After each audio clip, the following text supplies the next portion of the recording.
vous raconter une histoire de don perdu. Parce que certains ne comprennent pas ce que je suis en train de dire. J'étais dans une équipe de louanges et nous étions en répétition. Et lors de la répétition, nous avions décidé que, en certains moments dans le chant, moi j'allais chanter en langue.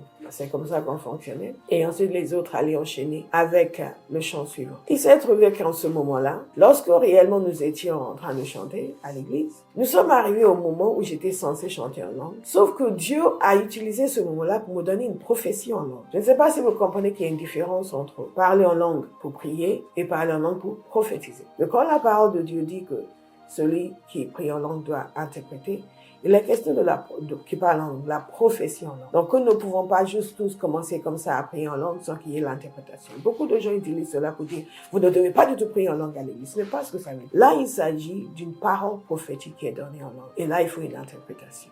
Et dans ce moment-là, c'est ce qui s'est passé. Aussi, en fait, je pense qu'il voulait nous faire un clin d'œil, ou il voulait me tester, parce que par la suite, j'ai échoué le test. Mais je devais chanter en langue, mais il y a une onction du Saint-Esprit qui est venue sur moi. Et je chantais bien en langue, mais je prophétisais. Là, ce n'était pas le chant en langue de l'adoration normale. J'étais en train de prophétiser et j'en étais consciente. Je savais que j'étais en train de prophétiser. Au moment où j'ai fini, j'allais donner l'interprétation de cette prophétie. Et mes camarades m'ont coupé et ont commencé à lancer le chant suivant. Et ils ont pensé que j'ai juste fait ce qu'on avait dit qu'on allait faire, c'est-à-dire chanter en langue dans ce moment-là. Ils n'ont pas saisi, ils n'ont pas été sensibles pour voir que c'était en fait prophétique ce que j'étais en train de faire. Donc, ils ont coupé. Et qu'est-ce qui m'est arrivé? Moi, qui avais le zèle du Seigneur, j'étais tellement meurtrie que je me suis appuyée sur le mur et je n'ai plus participé au chant. J'étais là.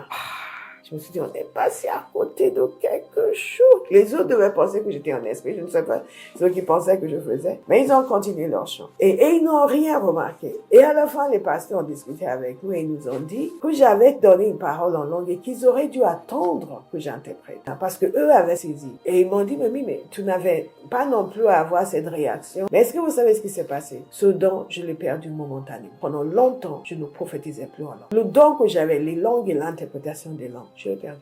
Le Seigneur l'a retiré pour une saison. Alors que ça me venait facilement. Je chantais en langue, je prophétisais, j'interprétais, je l'ai perdu. Et j'ai dû crier à Dieu, j'ai dû pleurer devant le Seigneur, demander. Et c'est là où il m'a appris qu'il est maître dans son œuvre. Aucun d'entre nous n'est maître de quoi que ce soit. Nous devons fonctionner dans l'humilité la plus totale. Parce que si Dieu retire sa main de votre vie, vous êtes fini. Et beaucoup de gens aujourd'hui sont orgueilleux, arrogants, se la jouent, font des commentaires. Je les regarde, je dis, you have no idea.